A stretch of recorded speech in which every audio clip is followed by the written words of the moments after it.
altas do Brasil inteiro. Nós vamos ter uma conversa hoje um pouco diferente sobre educação. Normalmente, quando a gente conversa sobre educação, eu peço para o Haddad ficar falando quantas universidades ele fez, quantas escolas técnicas ele fez, quantos alunos entraram na universidade. Fico perguntando a questão de professores para o Heleno, salário, jornada de trabalho para a Bia, para a Bebel. Hoje vai ser diferente, Haddad. Eu queria começar com um problema que está assustando muita gente, que é o próximo Enem. Está explicitado uma divergência entre a área da educação que quer fazer o Enem e tem muita gente da sociedade na rede social criticando o Enem. E eu queria ouvir a opinião de vocês. A começar por você, Haddad, que foi ministro da Educação e tem discutido muito esse assunto, criador do Enem, e depois o Heleno, depois a Bebel, depois a Bia, ou primeiro a Bia, depois a Bebel, porque a Bebel está fora do ar. Então é com você, Haddad. Eu queria saber se a gente poderia dar mais ou menos um controle dos 3, 4 minutos para dar tempo de fazer muita pergunta, porque senão o tempo passa muito rápido. Haddad, é com você a palavra. Presidente, boa noite, Bia, boa noite, Heleno. Daqui a pouco o Bebel vai estar com a gente. Um prazer estar com vocês. Na verdade, presidente, eu não criei o Enem, eu reformei o Enem. O Enem foi criado em 98, mas ele tinha pouco uso. E nós fizemos uma grande reforma em 2009, e essa reforma em 2009 é que deu lugar ao novo Enem, que é esse que nós estamos discutindo hoje. Por que ele é novo? Porque ele se tornou a chave que abre muitas portas. Ele abre a porta do SISU. Para você fazer o SISU, você precisa do Enem. Ele abre a porta do ProUni. Para você ter acesso ao ProUni, você precisa do Enem. Ele abre a porta do FIES. Ou seja, a reforma do Enem e o fim do vestibular das federais transformou o Enem no que ele é hoje. Com 4, chegamos a ter 7 milhões de inscritos, para você ter uma ideia. O que é importante do Enem? É importante que as pessoas estejam em condição de igualdade para concorrer, o que é uma coisa muito difícil, porque um faz a escola particular que custa R$3.000 por mês, o outro faz a escola pública que custa R$3.000 por ano. Mas o mínimo de garantia você tem que dar. Uma das coisas importantes que nós fizemos foi reservar vaga de universidade pública para aluno egresso da escola pública, assim como as bolsas do ProUni também são para alunos da escola pública. Agora, uma condição básica para o Enem acontecer é que os concluintes do terceiro ano tenham completado o ciclo. Porque, presidente, se o menino que está no terceiro ano do ensino médio não tiver a garantia de cobrir a matéria toda que cai no Enem, ele vai estar concorrendo em condições de desigualdade, ele não vai estar concorrendo. Ele vai estar concorrendo com quem já se formou, ele vai estar concorrendo com o menino da escola privada, que tem outros mecanismos de se preparar, né? Que faz cursinho, que faz uma série de coisas que o menino da escola pública não tem condição de fazer. Né? Faz cursinho virtual, faz aula virtual. O aluno da escola pública ele precisa completar o ciclo. Então, toda a luta hoje é para garantir condições de igualdade na concorrência. O mínimo de igualdade. E o mínimo da igualdade é a pessoa ter visto a matéria. Por isso que eu entendo a angústia dos estudantes e considero absolutamente justa a reivindicação de que o Enem seja feito numa data que contemple essa preocupação de que os alunos possam ter tido tempo e condições de cobrir a matéria, né? E, com isso, se preparar adequadamente. Porque eu termino como comecei. O Enem é uma chave que abre muitas portas. Você vai estar tomando a chave da mão da pessoa, né? Se você não der condições dela concorrer com igualdade. E essa chave abre a porta da Universidade Federal, a porta do ProUni, a porta do financiamento estudantil, ou seja, o passaporte do futuro. Então, não fazer o Enem corretamente é quase como caçar a cidadania da pessoa, porque você está tirando dela o passaporte que ela tem para sonhar com um futuro melhor para a família, para ela e para a família dela. Então, tem que conversar com os estudantes e repactuar com os estudantes o cronograma do exame. Os reitores, garanto para você, presidente, que os reitores serão parceiros, porque ninguém quer que entre nem aluno despreparado, que não fez a matéria, e nem que um entre no lugar do outro, porque esse outro não teve condições de estudar. E nem juntar muita gente em tempo de coronavírus. Não, isso para não falar da obviedade, né? Mas mesmo que fosse na data prevista e não tivesse mais quarentena, ainda assim nós teríamos o problema da grade, o problema do currículo, entendeu? Então tem que combinar as duas coisas: o fim da quarentena com o currículo coberto pelas escolas de ensino médio. Heleno. Boa noite, presidente. Ele é presidente da Confederação Nacional dos Trabalhadores em Educação. Pernambucano, e está com a palavra. Obrigado, presidente. Boa noite. Eu quero cumprimentá-lo e já trazendo aqui a importância do seu governo para nós, trabalhadores e trabalhadoras em educação. Foi no seu governo que nós conseguimos o reconhecimento das nossas profissionais da educação, né, que estavam invisíveis desde a Lei de Diretriz e Base de 1996. Os nossos porteiros, as nossas merendeiras, o nosso pessoal da Secretaria, né, Administrativa das escolas, eram invisíveis.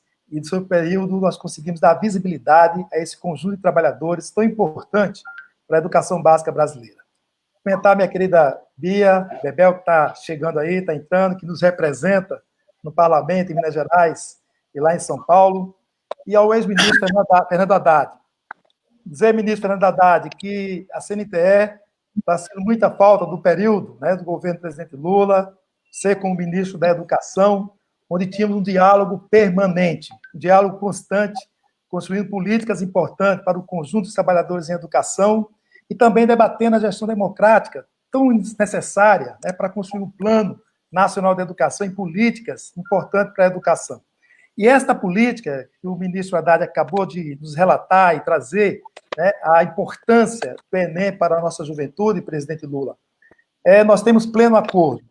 Foi uma mudança muito importante porque nós ainda temos na educação básica um funil. O número de matrículas que nós temos no início do ensino fundamental não é o mesmo que conclui o ensino médio em nosso Brasil. Ainda existe um funil. Muitos estudantes são tirados da escola por diversos motivos, e nós precisamos ainda corrigir esse processo. E esse funil aumentava nessa passagem dos nossos estudantes do ensino médio para a educação superior.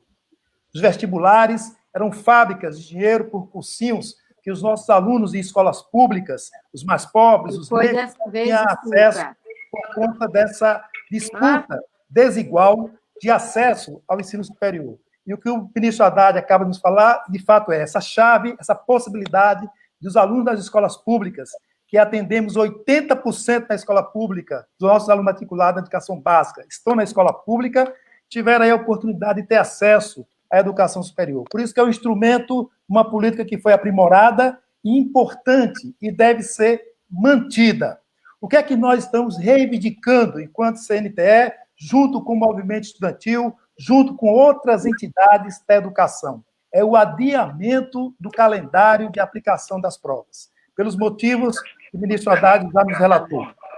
Estamos sem aulas, estamos sem condições, nossos alunos das escolas públicas, acessar ao conhecimento necessário para passar a executar esse exame nacional do ensino médio. Por isso que é importante respeitar os seres humanos, respeitar a pandemia, respeitar esse isolamento social que está aí. Uma pessoa que está no Ministério da Educação insensível, que não pensa nos nossos alunos, que desconhece a importância desse instrumento, mantém essa posição de colocar a data prevista, mantém essa data, e se for mantida essa data, traz um grande prejuízo aos nossos alunos da escola pública. Por isso, a nossa luta é pelo adiamento do calendário. Nessas condições que o ministro Haddad falou, volta às aulas, depois que a gente tiver todas as condições possíveis de voltar às aulas, e aí, após o retorno, vamos pensar um calendário que dê conta de atender a essa massa de estudantes que está na escola pública, presidente Lula. Muito bem, Heleno. Terminou? Sim, senhor. Bia, agora é você, Bia. O que você pensa do debate que está acontecendo sobre a realização ou não do Enem em tempo de coronavírus? Primeiro, presidente, eu quero te mandar um beijo de muitas mineiras, de muitos mineiros. É muito bom te ver. Estive em Curitiba muitas vezes e é muito bom te ver, mesmo que seja assim virtualmente. Quero te mandar um abraço na nossa bancada de deputados estaduais do Partido dos Trabalhadores, somos 10 aqui na Assembleia Legislativa. Bebel, eu e Bebel assumimos aí a tarefa da representação no parlamento, então um forte abraço, minha companheira de luta. Professor Fernando Haddad, quem nós estivemos outro dia mesmo, né, conversando um pouco sobre educação, junto com o Betão, com o deputado Rogério Correia, e meu companheiro de luta, presidente da nossa CNTE, professor Heleno. Então, um abraço a todos que nos acompanham aqui nessa live, agradecer a gentileza do convite, presidente.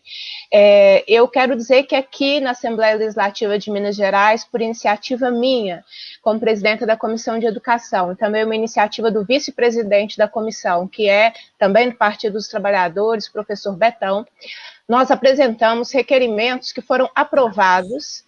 Então, hoje nós temos um posicionamento da Assembleia Legislativa de Minas Gerais pelo adiamento do Enem. Nós estamos numa situação completamente excepcional. Nós nunca vivemos uma pandemia, nós nunca tivemos que passar por isolamento social, nós nunca vivemos nada do que nós estamos vivendo. Preocupação com os leitos, com o colapso do sistema de saúde, uma interrupção de aula sem prazo para retorno das atividades presenciais. Então, diante da excepcionalidade, é preciso que nós tenhamos a sensibilidade de gestores públicos que compreendam isso e tratem de forma excepcional aquilo que não pode ser tratado com a normalidade necessária. Por isso, o adiamento do Enem, que não traz nenhum prejuízo, né? O professor Haddad já exemplificou, ao contrário, é a sua manutenção que prejudicará. Porque penso em Minas Gerais, nós estamos com as aulas suspensas desde o dia 18 de março, nós estamos hoje em maio, não há previsão de retorno presencial, daqui a nós entraremos na discussão das desigualdades e como as propostas remotas não atendem ao conjunto da classe trabalhadora dos seus filhos que hoje estão na escola pública. Portanto, é o adiamento o que responde às necessidades da população, dos adolescentes, das famílias, e o governo federal coloca uma tensão na vida das famílias completamente desnecessária.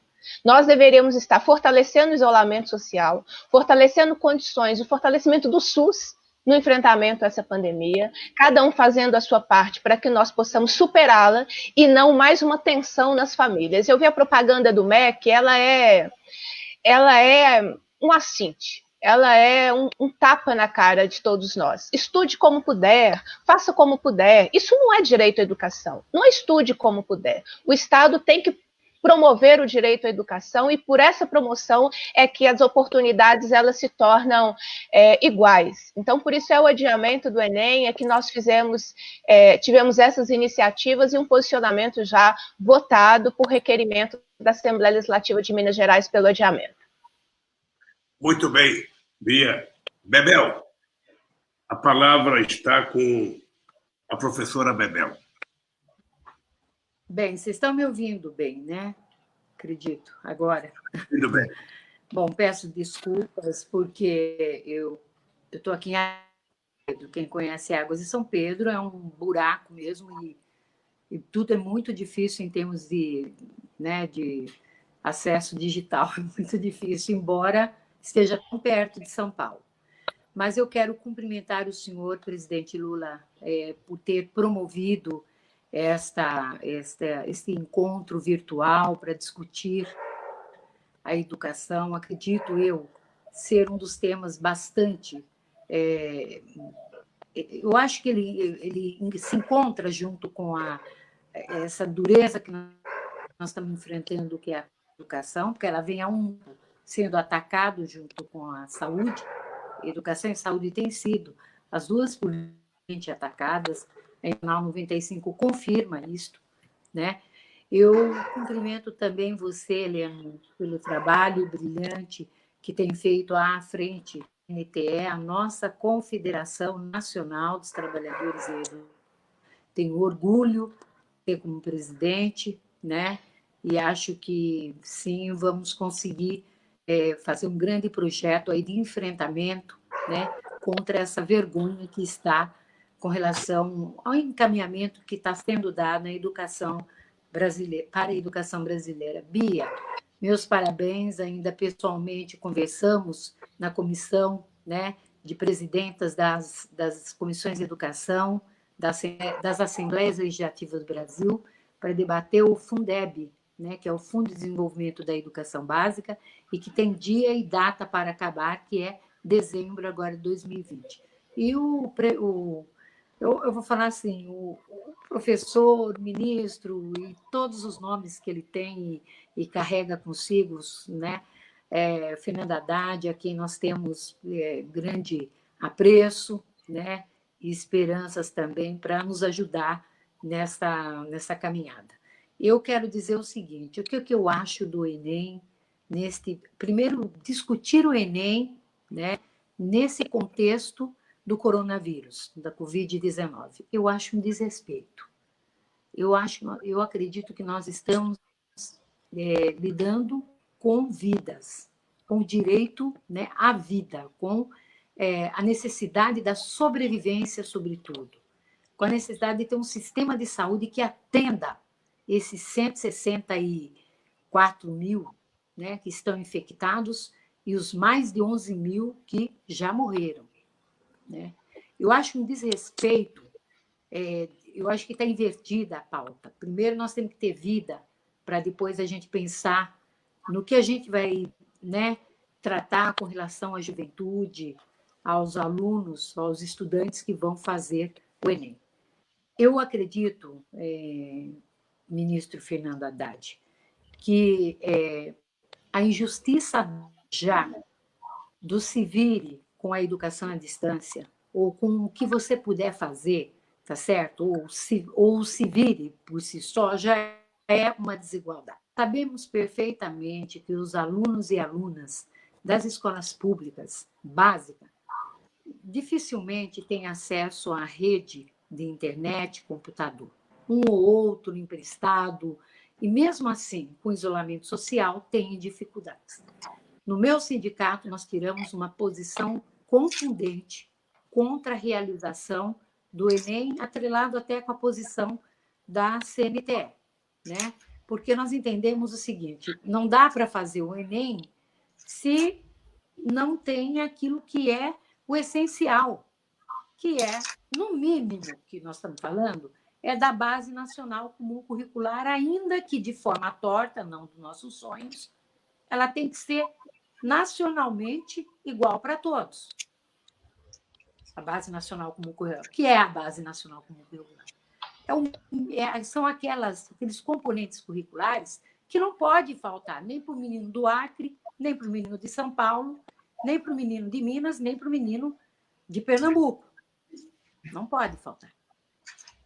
Contudo, da forma como está, vai faltar. Ainda em tempos regulares, falta, né?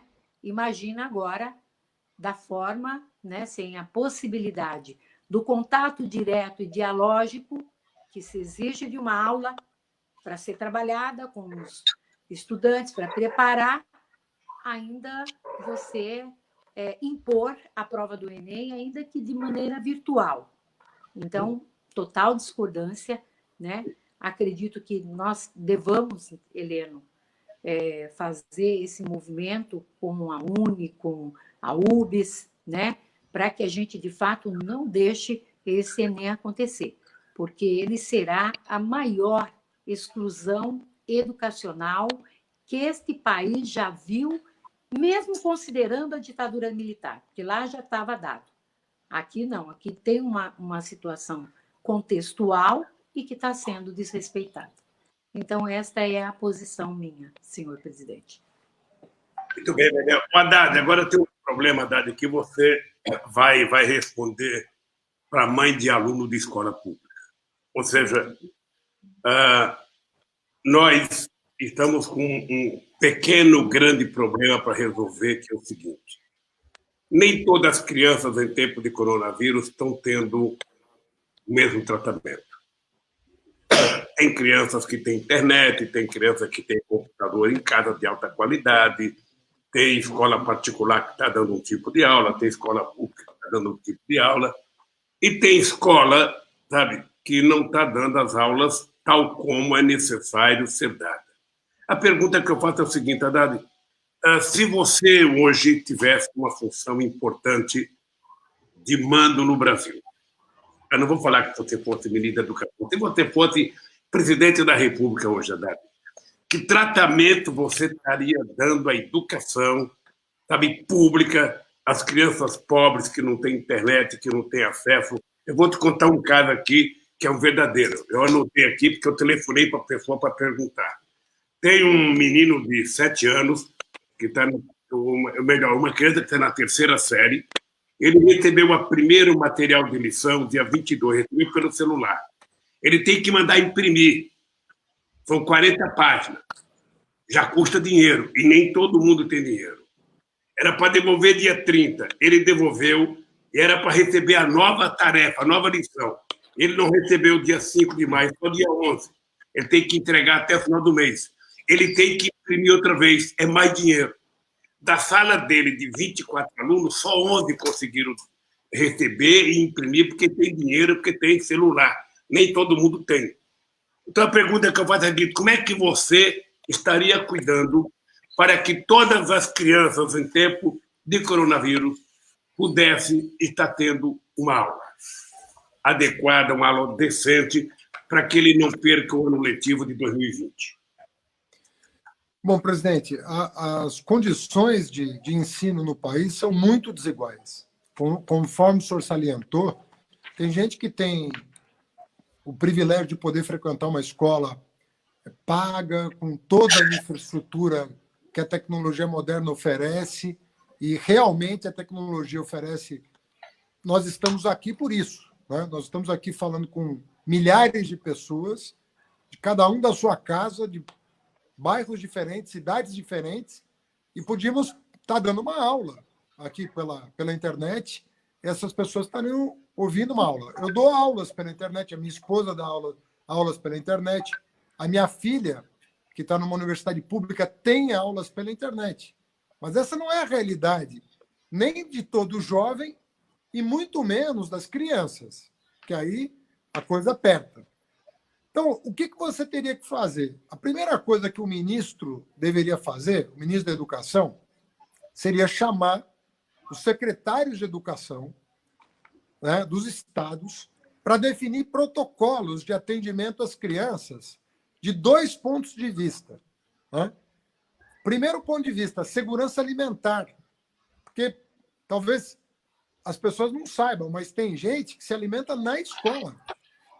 Né? Nós fizemos uma política de alimentação escolar que foi exportada para vários países em busca de segurança alimentar.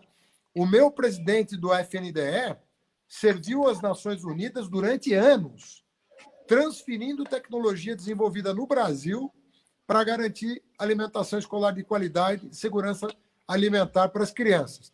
Tanto isso é verdade que ninguém mais ouvia falar de subnutrição no país. Nós tínhamos derrubado os índices de subnutrição. Olha, se a pandemia, né, imagine 60 dias de recolhimento ou 90 dias de recolhimento sem alimentação adequada, essas crianças vão estar perdendo a sua janela do desenvolvimento humano. Ninguém suporta isso. Então, primeira coisa, você tinha que garantir, e aí não tem como fazer uma parceria a não ser com os Correios. Os Correios deveriam ser mobilizados e deveriam estar contratando pessoas, na minha opinião. Contratando gente. Nós devíamos estar restabelecendo condições de entrega domiciliar, tanto de material didático quanto de alimentação para as crianças. As crianças não podem ficar sem a merenda. Elas precisam receber uma cesta básica em casa que contenha alimento e que contenha as tarefas da educação. Né? Muitas estão com os pais em casa e, portanto, o pai não vai substituir o professor e nem a casa vai substituir a escola. Não vamos nos iludir a respeito disso. Existe escola porque a humanidade precisa da escola. Precisa da escola para socializar a criança, precisa da escola porque tem um profissional lá que tem que ser valorizado para conduzir esse processo que é complexo, que exige saberes complementares aos da família, mas que são específicos da didática, específicos do ensino. Então, mas não podendo contar com a escola, nós teríamos que ter uma logística de distribuição de material escolar e alimento, e a escola tinha que manter uma pequena unidade de produção, justamente pensando nisso que o senhor está falando. Toda escola, a maioria das escolas tem uma central de produção, tem um xerox, tem alguma coisa. Essa unidade produtiva deveria estar atendendo as famílias, porque o número de alunos da escola, daquela escola, é o mesmo numa cidade grande e numa cidade pequena. Você tem mais ou menos um número mínimo e um número máximo de estudantes por escola.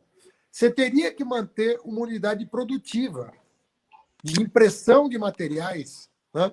E uma maneira inteligente de distribuição, recolhimento desses materiais. Então, eu não vejo saída sem uma parceria logística. Do mesmo jeito que você hoje está pedindo comida por telefone, mercado por telefone, que você está pedindo para evitar sair de casa, você tinha que, em respeito às famílias mais humildes, ter uma logística de distribuição. Agora, para isso, precisa de liderança. Presidente, quando nós estávamos no seu governo, na crise de 2008, a gente não chegava em casa antes da meia-noite para gerar emprego na crise de 2008. Nós chegamos a ter 3 turnos nas obras do MEC, porque o senhor cobrava geração de emprego por ministério. Eu não vejo nesse governo uma única reunião de trabalho. Eu não vejo um gabinete de crise instalado. Eu não vejo monitoramento online com o país. Eu não vejo uma sala de situação aferindo o que está acontecendo no SUS. Eu não vejo nada acontecer. Eu vejo um cara sair de jet ski, aí ele chama o churrasco, aí ele briga com o Supremo. Eu não vejo o governo. Eu não vejo governo. Não é o ministério A, B ou C. Não há governo no país. Você não sabe o que vai acontecer amanhã. Pode acontecer qualquer coisa, inclusive nada, porque não há governo. Então, o problema todo é o seguinte: quando nós tínhamos um problema ali, o senhor chamava, nós saímos cada um com a sua missão, levávamos as nossas preocupações, levávamos para o senhor o que era recomendável fazer, recebíamos o aval e íamos para os nossos gabinetes operar uma transformação para enfrentar a crise de 2008. Não vejo nada disso acontecer, mas a maior preocupação não é conosco aqui, que nós temos como sobreviver mais 30, mais 60 dias. Minha preocupação é que esse pessoal não tem ideia do que está acontecendo com o povo. Não sabem o que é a vida do pobre nesse país. Eles não têm ideia do sofrimento que eles estão impondo aquilo que já seria grave. Eles estão agravando uma situação que já é difícil de superar. E o governo mais atrapalha do que ajuda a população. Agora, Fernando, obrigado pela resposta. E eu queria agora perguntar ao companheiro Heleno, depois a Bia, e depois a Bebel, depois a Bebel e a Bia, é o seguinte: você é representante de entidades importantes, sobretudo o Heleno, que é de uma instituição. Heleno, você foi procurado em algum momento, ligado à educação no governo federal, ou mesmo no estado de Pernambuco, para discutir com os professores a melhor forma de dar um tratamento aos alunos para que eles não perdessem a qualidade do ensino, mesmo em tempo de coronavírus? Em algum instante, alguém chamou você para conversar? Presidente, eu acho que nós temos muitas formulações sobre esse tema. Estamos no dia a dia dessas escolas, dentro dessa realidade. E aqui eu observo que a nossa deputada estadual, Tereza Leitão, está nos acompanhando também. É a deputada que é coordenadora da Comissão de Educação do PT, da CAED, do PT. E dentro da CAED tem muitas formulações sobre esse tema e notas, explicando os caminhos que deveremos trilhar para garantir o direito dos nossos estudantes. Quando eu cumprimentei o professor Fernando Haddad, eu falei da saudade do espaço democrático que nós tínhamos e da quantidade de vezes que ele recebeu a CNTE para dialogar e discutir questões importantes para os nossos estudantes, para a educação básica do nosso país. Isso porque nós temos, né, um governo federal que não dialoga com ninguém. Ele define as atividades ou de destruição das políticas educacionais sem conversar. Foi um governo eleito pela maioria do povo brasileiro, dos eleitores brasileiros. Nós enviamos um ofício solicitando uma conversa para apresentar a pauta do conjunto dos trabalhadores e trabalhadoras da educação, e 1 ano e 5 meses depois, esse ofício nunca foi respondido. Então, não existe um diálogo para tratar dessas questões. E enfrentamos, presidente Lula, uma situação complicada. Nós, na CNTE, estamos em todos os estados desse país, em vários municípios, com as nossas entidades filiadas. Fizemos levantamento dessas condições. E o levantamento nos mostra que apenas 1/3 do estado, das redes estaduais que atendem da escola pública, tentaram dar algum suporte aos nossos estudantes para ter aulas remotas, fazendo apenas uma transformação de uma aula presencial para uma aula remota. Mas mesmo nesse 1/3 dos estados, foi nessas condições precárias que o senhor relatou aí para a gente, como se enviar material para fazer reprodução fosse cumprida a tarefa das aulas remotas nesse período. E o relato está claro que não consegue cumprir porque tem outras condições que os nossos alunos, as famílias dos nossos alunos, não têm como garantir esse atendimento. Nos municípios, não chega a 15% o número de municípios que tentou dar suporte a esse tipo de atividade. Então, é um tipo de atividade incompleta, que não consegue dar conta desse processo, e sem diálogo, porque as queixas que nossas entidades filiadas têm é que sempre uma imposição. 30% das nossas redes fizeram a imposição de antecipar o recesso escolar, de antecipar as férias, né, para nada fazer durante esse período. Outros fizeram por conta própria, sem diálogo com as nossas entidades filiadas, sobre essa atividade de aulas remotas, né, que nós consideramos inapropriadas para esse momento, porque estamos numa situação inusitada, onde todas as pesquisas, todo levantamento mostram que tanto os trabalhadores quanto os nossos estudantes, o sentimento que têm é de medo, ansiedade e insegurança da comunidade escolar. Então, nesse ambiente, é impossível você desenvolver o processo de cobrança de um aspecto da educação, que é o processo da aprendizagem, né, de ter que aprender, ter que continuar para fazer a orientação de recompor dias letivos ou recompor carga horária que está estabelecida.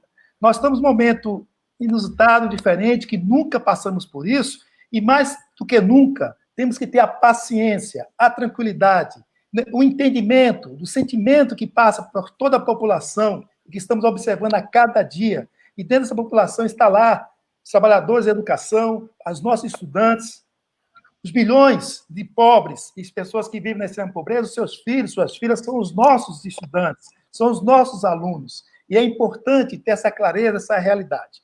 Você vê o documento do Conselho Nacional de Educação, ele traz um diagnóstico um pouco próximo dessa realidade, reconhece essas dificuldades, mas na hora de orientar os trabalhos, eles não estão dialogando com a escola pública, estão dialogando com o setor privado, com as escolas privadas, como foi colocado aí. Tanto é que em alguns estados, como Mato Grosso, por exemplo, tem escola privada querendo reiniciar as aulas agora, porque a partir desse documento do Conselho Nacional de Educação, a Federação de Escolas Privadas definiu 17 itens que as escolas têm que cumprir. Comunicar aos municípios, aos estados, e o seguinte, olha, a escola tem que cumprir. Se a escola cumprir, vocês fiscalizam e deixam a gente reabrir as escolas, com medo de perder alunos. Isso faz uma pressão muito grande sobre os nossos estudantes para voltar sem condições para as atividades de aula. Só para dar um exemplo dessas 17 medidas, presidente, uma delas diz o seguinte: cada aluno deve ir com o seu tênis e levar um tênis na bolsa, na sacola, para quando chegar na escola, trocar o tênis para assistir aula. Imagine as nossas crianças da educação pública se tem essas condições. Então, essa desigualdade terrível de tratamento que precisa ser levada em consideração para poder, de fato, fazer valer o direito à educação para todos e para todas.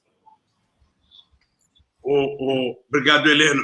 Bebel, agora eu queria que você conversasse, sabe, hipoteticamente, com uma mãe que tem 2 filhos em idade de ensino fundamental dentro de casa, mora numa casa de 35 metros quadrados, não tem computador, está recebendo as lições de casa, como essa que eu te falei, as tarefas está recebendo pelo computador. Muitas não têm o computador, então não recebem as tarefas.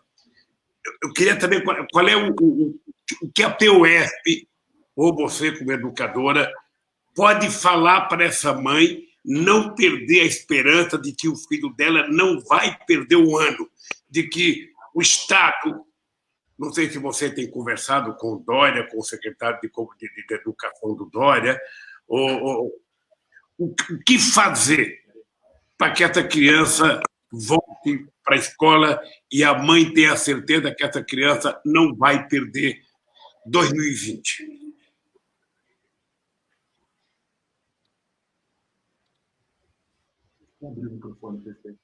Abre o microfone, Bebel. Abre o teu microfone. Uma menininha aqui dentro. Tá bom. Bebel, tem algum problema no teu microfone? Ela deve estar com sinal fraco, Ligou presidente. de novo. Aí, liguei. Agora sim. Tudo bem? Tá bem. Então, tá bom. Então, gente, eu acho o seguinte,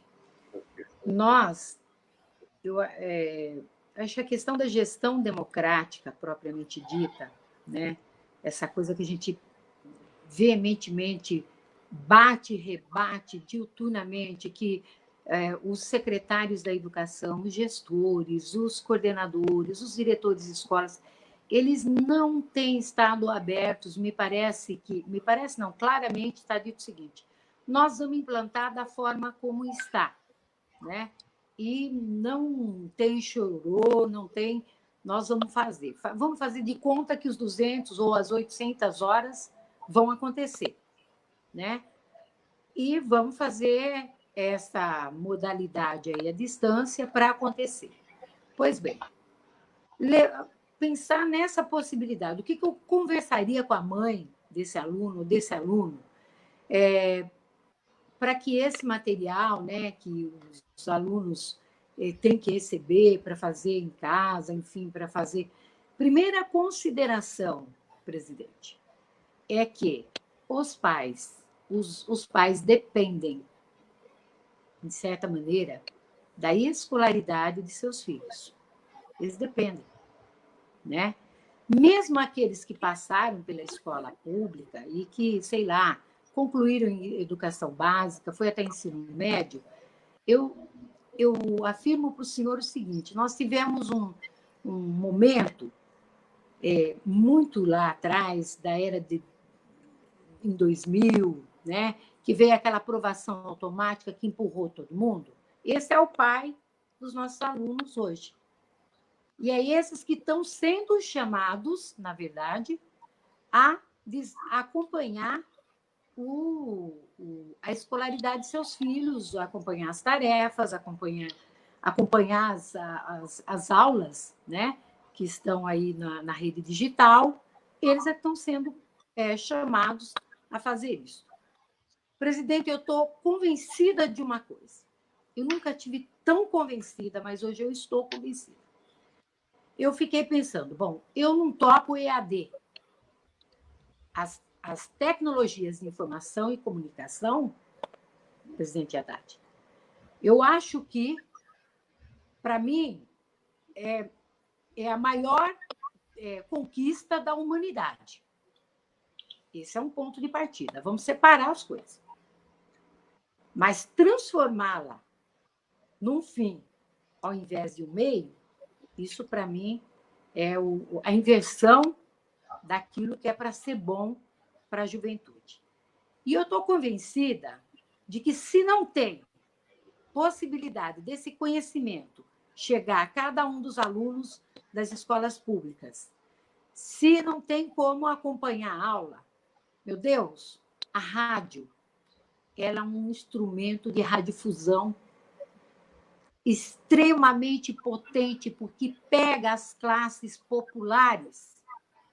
Trabalharia sem medo de ser feliz. Um grande projeto de leitura, porque as crianças, presidente Lula, eles não conseguem, eles dizem que eles têm, sei lá, não têm paciência de ler um livro inteiro. E esse hábito da leitura, ele precisa, de novo, ser trabalhado, trazido perto dos alunos. E eu penso que as estações de rádio daria conta, porque qualquer município tem uma rádio que dá conta disso. A TV educativa, por exemplo, eu sei de crianças que foram alfabetizadas no Castelo Rá-Tim-Bum. Tem programas interessantes, tem saídas, presidente. O problema é que querem usar esse momento da pandemia para fazer engolir goela abaixo a mercantilização da educação através desse meio, né, usando as tecnologias de informação e comunicação de forma incorreta. Eu não tenho nenhum problema, como é que eu diria, de aceitar, e, aliás, temos que estar preparados. Nós estamos na era digital, né? A leitura e escrita começa do Homem das Cavernas e vem cada vez mais aprimorando, até chegar à era digital. Porém, contudo, todavia, não pode se fechar no fim. Então, as mães e os pais, na minha opinião, eu acho que eu dizia para você na última quinta-feira, Helena, naquela reunião que nós tivemos, que nós temos que ter um projeto alternativo à EAD. Não queremos EAD. Não queremos essa farsa de que 20% vai pegar material, ou 20% vai para a escola, outros tantos não vão ficar. Então, nós temos que pensar em algo que pegue a massa, né, desses alunos, e eu acredito muito nos rádios, porque eu fui aquela menina, quando eu era jovenzinha, faz muito tempo, criança, né, que ouvia novela pelas rádios e amava. E isso estimula muito a leitura, porque, primeiro, 2 fatores que eu considero, não só a leitura, mas a criatividade. Por quê? Quando a criança assiste a televisão, ela tem uma imagem criada para ela. Está pronta. Quando alguém conta uma história, ou ela lê história, ou ela lê um livro, ela cria. Então, ela tem uma reflexão, ela pensa, ela é forçada. Eu faria deste momento da pandemia um grande momento aí de botar as crianças para pensar. As Olimpíadas, por exemplo, que deu certo. No governo do senhor, tinha Olimpíadas da matemática, Olimpíadas enfim, das áreas do conhecimento, né? Isso estimula. E isso pode ser feito por esses instrumentos que eu falei, não necessariamente quem tem internet ou não, mas pelas rádios, através, inclusive, né? E outra coisa também, eu acho que é uma forma interessante, eu estava pensando, eu, como professora de português, como é que eu trabalharia a minha aula? Eu, no mínimo, ia pedir para cada aluno me escrever uma carta, uma redação que eu estou dando. A cada carta que eu recebesse, uma redação. É uma forma, né? E seria. Então, eu acho que tem formas, sim, de vencer este momento sem criar tantas desigualdades como agora você fala, mas vai ficar. Não, o importante agora é botar a cabeça da meninada para pensar. Botar a cabeça deles, não pode, de fato, parar, não pode ficar o tempo todo colado lá né, nos filminhos, não. Tem que ter alguma coisa que leve à reflexão, a pensar, porque o conhecimento você trabalha, né? E aí tem etapas. Acabada a pandemia, qual deve ser a prioridade mesmo, Fernanda Haddad, ministro? Na minha opinião, eu centraria toda a força no último ano do ensino médio, por exemplo. Essa seria a minha opinião, essa é a minha opinião, né? Porque serão estes que estarão na etapa da finalidade, do fim, na última etapa da educação básica. Tá bem, e EJA, educação de jovens e adultos também. Né? São duas questões que eu priorizaria após pandemia. Muito obrigada. Bia, embora estejamos vivendo a era digital, a verdade é que a era digital não chegou na maioria do povo brasileiro ainda.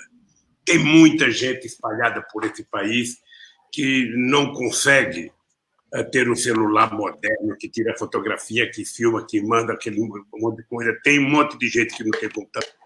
Eu lembro que no meu governo, Haddad, nós fomos a Caetés lançar um programa chamado Computador para Todos, que depois eu saí do governo, não sei o que aconteceu com o programa Computador para Todos. Mas eu queria ouvir aqui que você me dissesse, como uma professora, não só sabe, que lutou em defesa dos professores, mas também pela melhoria da qualidade da educação, o seguinte, você foi convidado em algum momento por alguém do governo, você, além de ser professora, deputada, dirigente sindical, você foi convidada para discutir como resolver os problemas da educação das crianças que estão em casa por causa do coronavírus? Alguém te chamou para conversar, para discutir com você ou com a categoria? Presidente, antes de responder a sua pergunta, me diga uma coisa. O menino do terceiro ano que o senhor citou, ele tem quantos anos? Ele tem, acho que por volta de 8 anos ou 9 8 anos, foi o que eu imaginei. Bom, presidente, primeiro dizer que os gestores não escutam as professoras. Acho que essa é a síntese, uma das sínteses do professor Heleno. É um cansaço, é um desgaste. É claro que eu não vou entrar na pauta da categoria, mas eu não consigo compreender como que não se pensa políticas educacionais sem escutar quem está dentro da sala de aula. Se escutasse quem está dentro da sala de aula, nós estaríamos em melhores condições, eu não tenho dúvida. É porque quem está ali com 30, 40, 50 crianças, adolescentes, todos os dias, em sala de aula, que o professor não consegue andar, porque a carteira do menino chega até o quadro. Essa é a realidade de escola estadual em Belo Horizonte. Então, acho que a sua pergunta é primeiro, de uma referência a quem faz a educação no seu dia a dia. Não, a categoria não é chamada a construir nada. Aqui em Minas Gerais, o governo construiu um modelo que eu estou batizando, eu mesmo já estou na idade que eu posso mesmo construir meus conceitos. Um modelo híbrido de educação remota, que não dará certo, porque não é para todos. O Estado tem que promover o direito à educação para todos. Se exclui alguém, o Estado está errado, e esse modelo não dá certo. É o que nós estamos enfrentando em Minas Gerais. Esse menino de 8 anos, que está recebendo o material, que tem que xerocar, primeiro, as escolas não têm como xerocar esse material. Essa é a realidade hoje das escolas estaduais e da maioria das escolas municipais. Não tem xerox. Não tem xerox para a professora dar aula todo dia. Não tem suporte para a professora todo dia. Não terá condições, a escola não tem condições de fornecer o xerox para essa criança. Segundo, ele está com 8 anos, ainda num processo pós-início da alfabetização. O processo de aprendizagem se dá presencialmente. A escola é responsável pela fase cognitiva, mas é responsável pela fase de socialização, é responsável pela constituição de valores coletivos, é responsável para as crianças não se tornarem racistas, homofóbicas, machistas. Esses processos se dão na escola. O processo de aprendizagem, ele é presencial. Se não pudesse ser presencial, nós já teríamos no Brasil implantado a educação à distância no ensino fundamental, porque as empresas, que as que querem lucrar agora da mercantilização lembrada pela professora Bebel, já estariam lucrando com a educação fundamental à distância. A professora é essencial. Ela não é um suporte, ela não é substituível por absolutamente nada, nenhuma apostila. O que eu vejo hoje acontecendo, presidente, essa criança, eu diria para a mãe dessa criança que ela está sendo iludida, porque ela está hoje cumprindo um papel que é do Estado, Porque quando eu falo da educação à distância lá na educação superior, tem tutor, tem suporte, tem processos próprios que na educação superior já existem. O tutor é responsável por 200 alunos, ele não é responsável por uma turma de 30, não é um processo de alfabetização. Então, essa mãe está sendo iludida numa falsa ideia de que ela terá aí uma compensação pela suspensão das atividades. Eu diria para essa mãe exatamente isso. Olha, o ano letivo não é igual ao ano civil. Então, ninguém vai perder ano letivo. Nós estamos diante de uma pandemia. E essa pandemia requer ações do governo e requer ações das pessoas. E a ação das pessoas é o isolamento social. Eu diria para essa mãe, fiquem, se ela tiver condições financeiras e econômicas, fique em casa, seu filho tem que ficar em casa. Se todo o país tivesse iniciado o isolamento mais rápido, talvez nós já estaríamos saindo do isolamento e partindo para a flexibilização do isolamento. Nós não estamos na flexibilização do isolamento, possivelmente porque muitos governadores, a começar pelo presidente, achou que era uma gripezinha. E agora, diante de milhares de mortos, pergunta, e daí?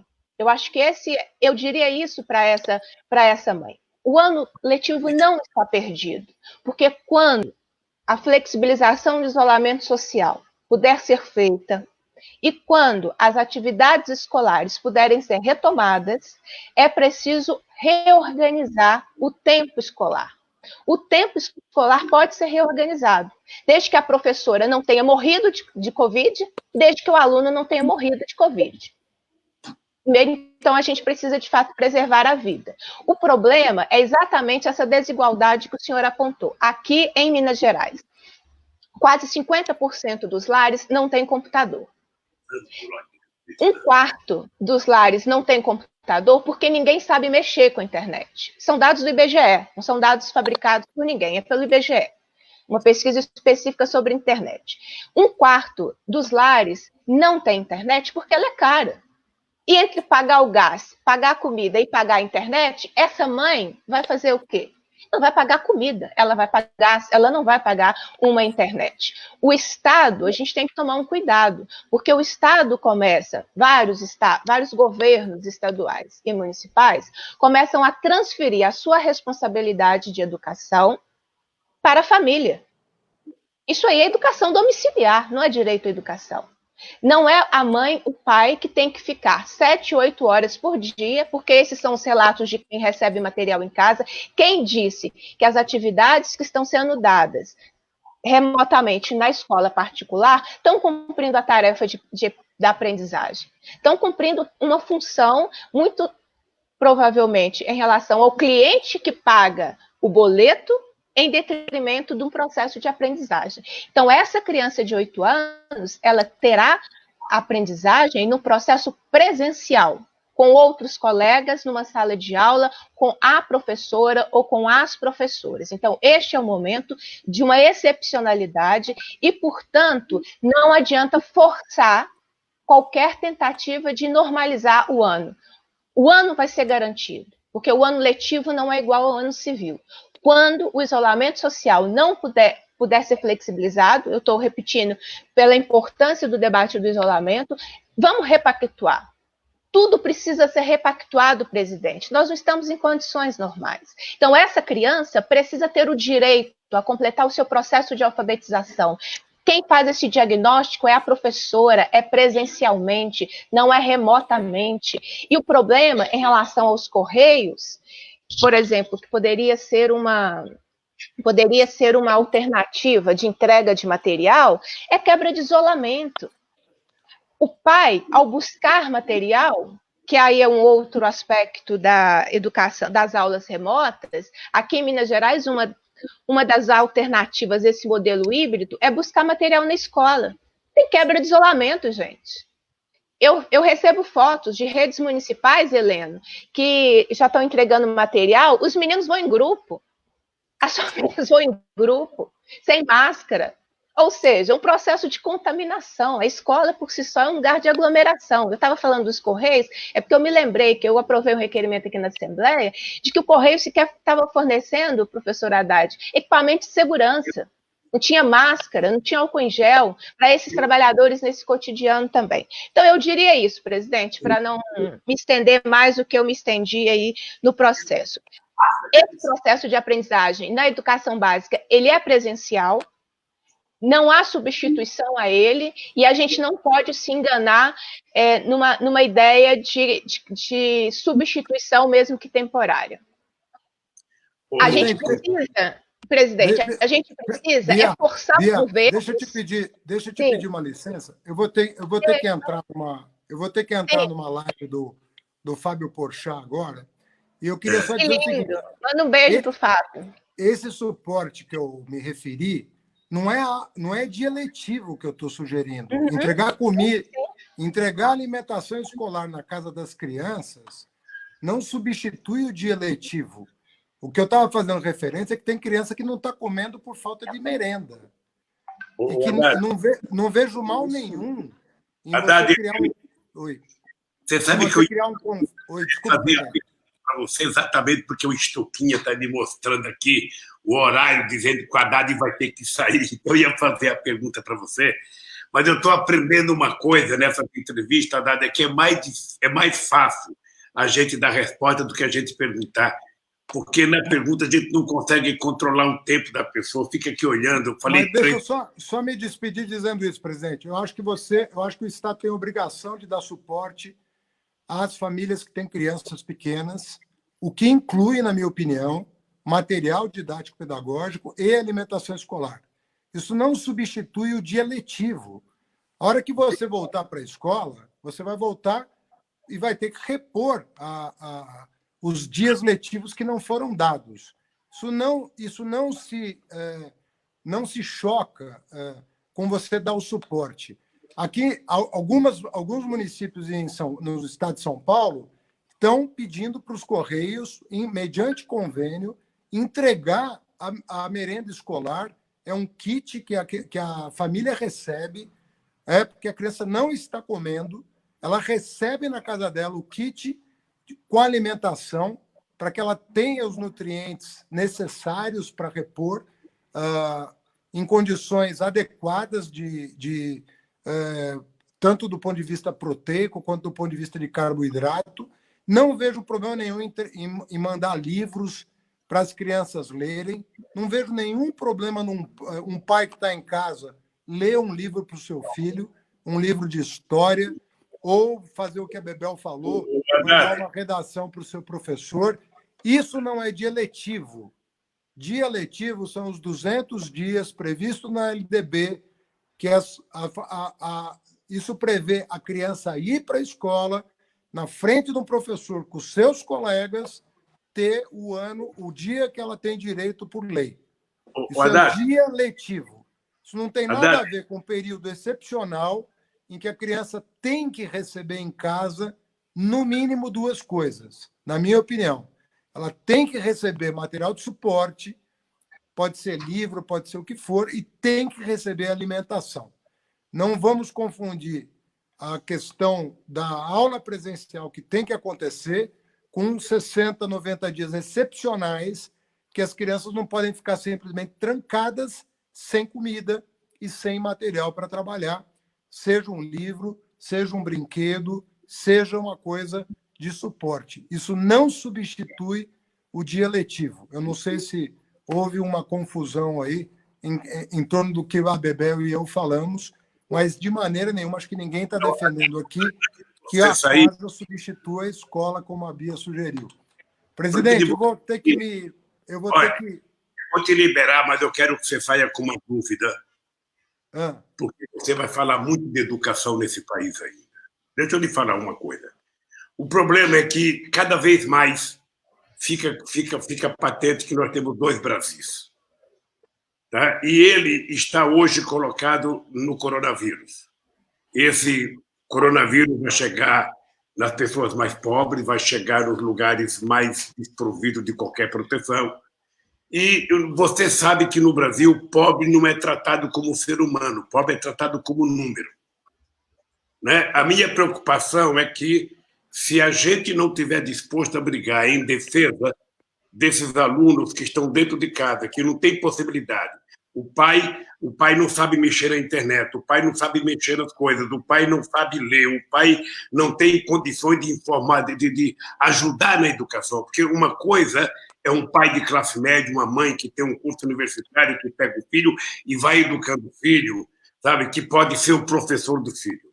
Outra coisa são milhões e milhões de pessoas em que o pai e a mãe não têm a menor condições, nem da forma digital, nem da forma normal, de ajudar o filho na educação.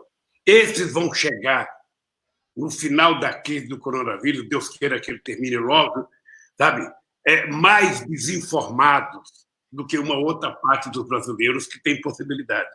Então, a pergunta que eu vou fazer agora para os companheiros, e você pode ir embora, eu te agradeço antecipadamente, é o seguinte: como que a gente vai cuidar para resolver esse problema? Porque, veja, uma revolução digital que consegue fazer um país jogar um míssil em outro país a 5.000 quilômetros de distância e acertar um alvo, não é capaz de garantir que uma criança que não possa ir na escola por conta de uma crise receba a aula de forma digital na sua casa. Que a professora não possa dar a aula para ele, sabe, para toda a sua classe, sabe, através de um computador, através de uma televisão, através de qualquer coisa. Não é possível. Sabe, que a gente ainda tenha que mandar postilha pelo correio e não manda pelo correio, manda pelo telefone. Quem tem telefone tem que mandar, sabe, tirar cópia. A cópia custa R$1, e R$1 para tirar 40 páginas são R$40, as pessoas não podem.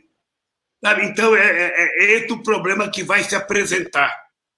Ou seja, mais uma vez, Haddad, eu desconfio que vai recair com mais força nas costas da parte pobre da sociedade brasileira, sabe? Que vai pagar o pato outra vez. Mas a última pergunta, agora, Haddad, eu estou dizendo isso para você ir embora tranquilo. Um abraço, obrigado. Presidente. Então, agora para o Heleno, para a companheira Bebel e para a companheira Bia.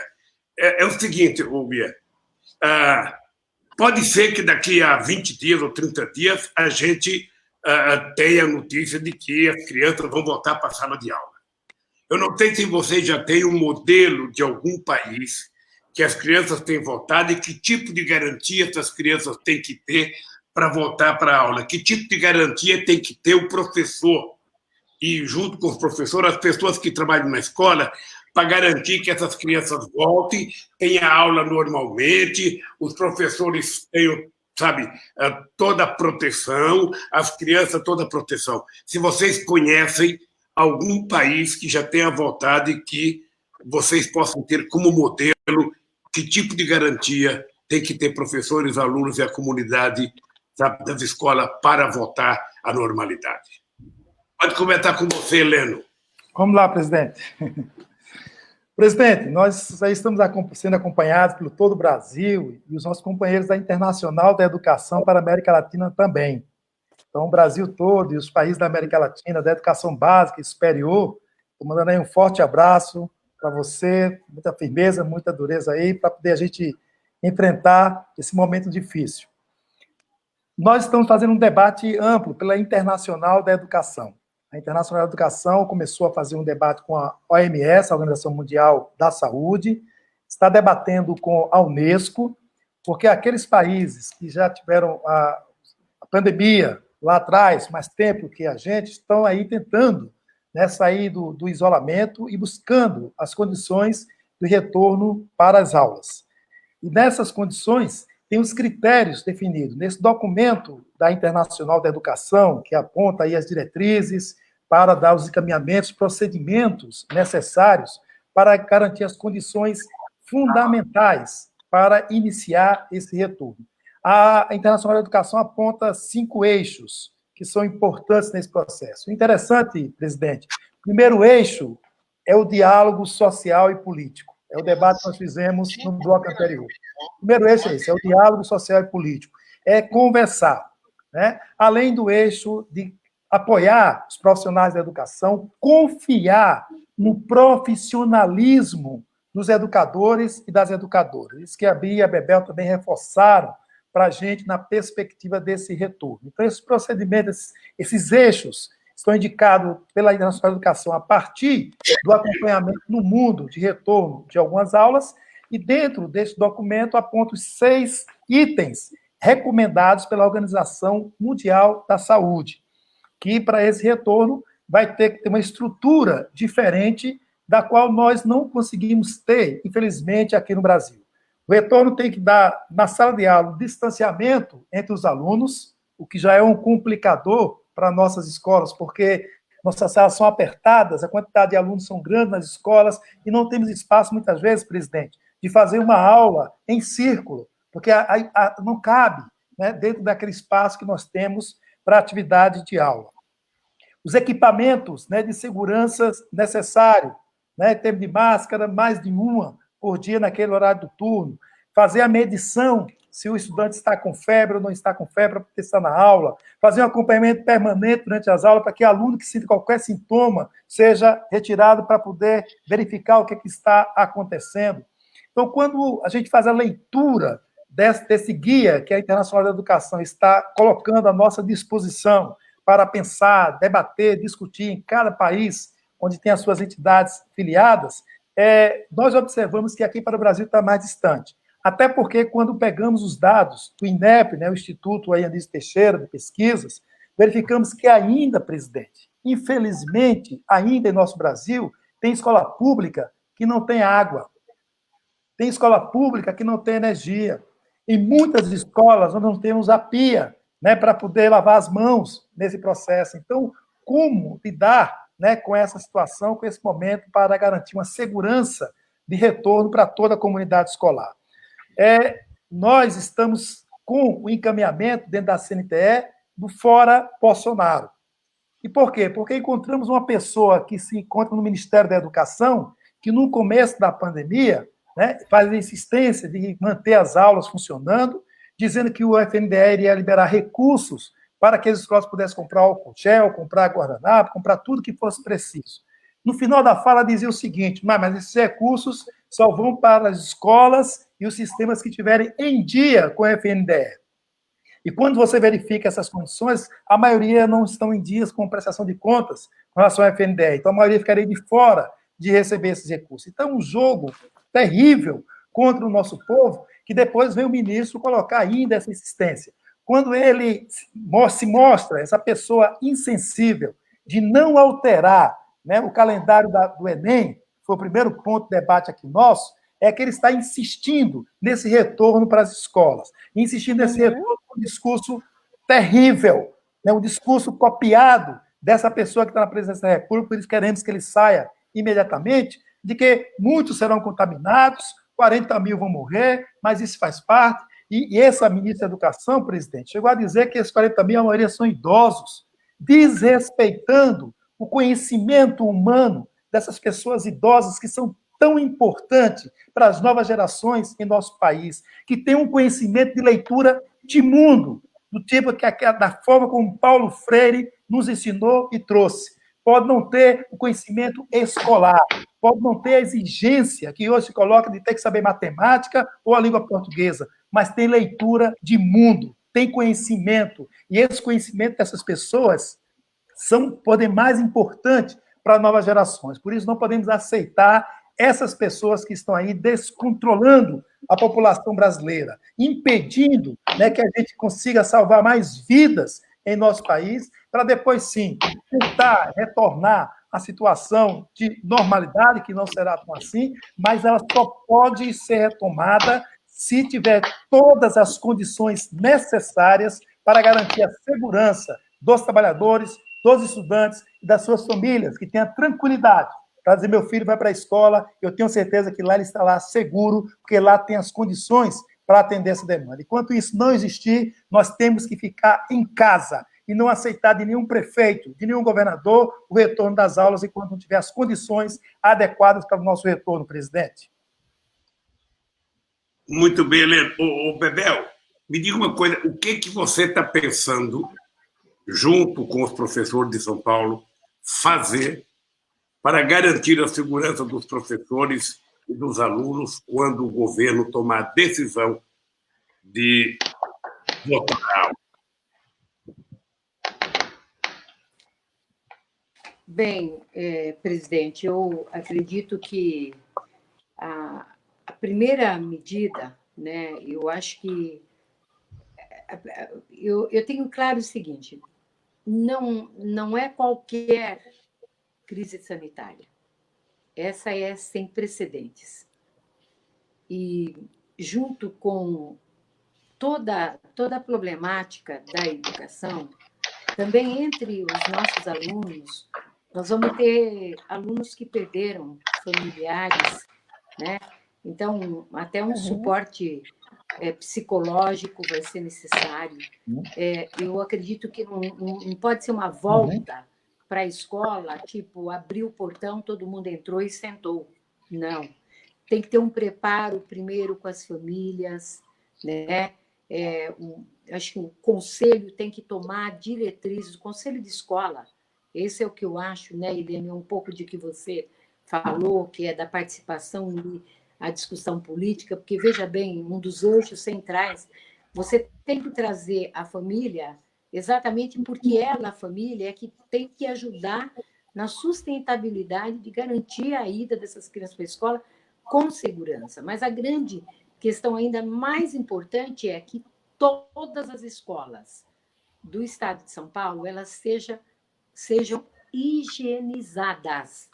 Porque, como foi aqui dito antes pelo Heleno, não tem papel higiênico, não tem sabão, não tem, muito menos vai ter álcool gel ou equipamentos de proteção individual. Não vai ter.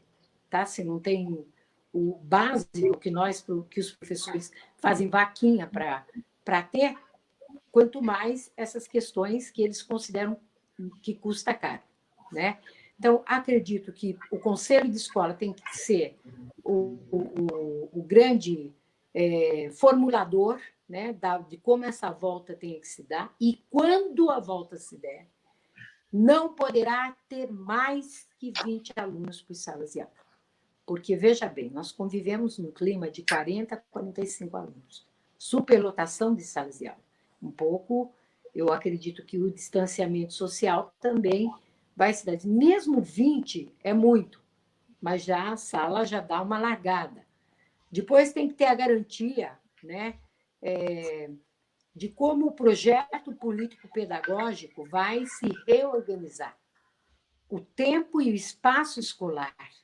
Quem sabe não é o momento, talvez, de nós, sindicatos da educação, aí sim, entrar com propostas e projetos, tipo a Escola Cidadã, né, do Rio Grande do Sul, lá de Porto Alegre, quando éramos governo, ou então a Escola Plural de Belo Horizonte, com medidas mesmo que saia dessa linearidade que o tempo é uma fita métrica e é medida. Não, nós podemos reorganizar o tempo de tal maneira que o menino ou a menina ele consiga, né, ir se desenvolvendo. Eu tenho, presidente, quando eu falei anteriormente, eu falava que se tem uma coisa que eu tinha convicção daquilo, porque o que nós não podemos deixar é que as crianças deixem de exercitar o pensamento. Elas têm que exercitar nesse momento. E como elas vão fazer isso? Esse é um negócio que muito me incomoda. Eu fico o tempo todo cutucando o secretário da Educação, que fica falando, não, tem aí o centro de mídias, aí a mídia é uma mulher, uma coitada de uma professora cantando e dançando, que é um absurdo, né? E eu acabo pensando que essas crianças, esses jovens, eles têm que fazer desse período um período mesmo. E eu acho que também, nessa transição, né, da ida, da volta, se fosse secretário da Educação, não sei se você concorda, Bia, Heleno, presidente Lula, mas eu implantaria um belíssimo projeto de formação de professores. Não falam tanto que falta para trabalhar o horário de trabalho pedagógico coletivo, sabe essa coisa? Eu deixaria isso muito mais a cargo dos professores, propriamente dito. Então, a volta à escola, para mim, ela teria que se dar desta maneira, não pode ser uma porteira aberta, abriu, todo mundo entrou. Nova Zelândia me parece, foi um país que teve esse cuidado de ser uma coisa mais paulatina, né? E ter um controle da volta dos alunos às escolas. Acho o único país que eu vi ainda que não teve, né, nenhuma situação que desse retorno. Os demais, eu acho que está ainda nessa insegurança, né, de mandar também, está mandando, sabe, de forma mais cuidadosa. Eu ainda não vi nada muito seguro, né, no que diz respeito à volta às escolas. Mas eu, sinceramente, eu espero, presidente, que a gente saia com vida, né, dessa pandemia. Isso é a minha esperança, né? Se tiver oportunidade de sair com vida, eu já acho uma grande vitória nossa. Isso, na verdade, a volta à escola vai aumentar muito a responsabilidade e o papel de vocês enquanto educadores e enquanto representantes de uma categoria importante, porque se não houver a intransigência de vocês, que o Estado dê garantia de que as pessoas vão ter condições plenas de voltar, na verdade, vocês, daqui a pouco, começarão a ser tratadas pelo presidente da República, que não se preocupa com o coronavírus em problema algum, que não se preocupa com a morte de pessoas, não se preocupa com a economia. É impressionante como o governo federal foge do tema coronavírus. Ou seja, ele não quer discutir isso, ele prefere andar de jet ski, ele prefere fazer brincadeira de que vai fazer churrasco, ele prefere brigar com qualquer pessoa, ele só não quer falar do coronavírus porque ele pode carregar uma carga muito grande nas costas. Não que a gente esteja dizendo que ele é um culpado, ele é um omisso. A culpabilidade dele está pela omissão do seu governo, né, no tratamento de todos os assuntos. Tá? Tanto a volta aos alunos quanto a volta ao trabalho. Então, Bia, eu queria te fazer uma pergunta, além dessa da volta à escola.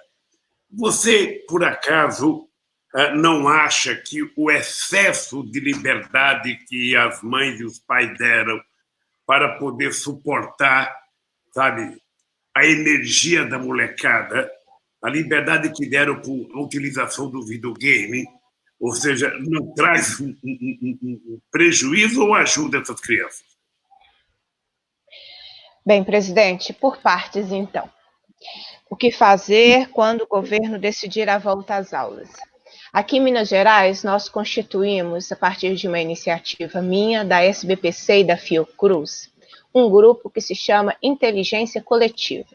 Chamamos pesquisadores, a própria Fiocruz com vários pesquisadores, pessoas da academia, que estão acompanhando os dados em relação ao coronavírus. Porque quem tem que nos dizer o momento correto do retorno são os especialistas, são os sanitaristas, são quem entende do vírus. E o que eu vejo aqui em Minas Gerais é um governo estadual omisso, que está jogando a responsabilidade pela reabertura e relaxamento do isolamento nas costas do prefeito, numa articulação meramente econômica e com o mercado, e não escuta as pessoas que entendem do assunto. Então, esse é um problema que não é só na educação que a gente vive, na área da ciência e nesse enfrentamento à pandemia. Então, a volta precisa ser quando, em que condições as autoridades sanitárias nos disserem. Por isso, preventivamente, nos antecipando, nós já constituímos esse grupo com pessoas que topam fazer esse processo coletivo de acompanhamento e de construção. A própria Assembleia Legislativa aqui de Minas Gerais, fez uma parceria com a UFMG, que tem um núcleo que está estudando e acompanhando essas questões e dando suporte ao Poder Legislativo aqui estadual. Concordo plenamente com o senhor, quando o senhor fala da luta intransigente. Tem lutas que você negocia, tem lutas que não se negociam. E tem que ter essa intransigência em relação ao retorno.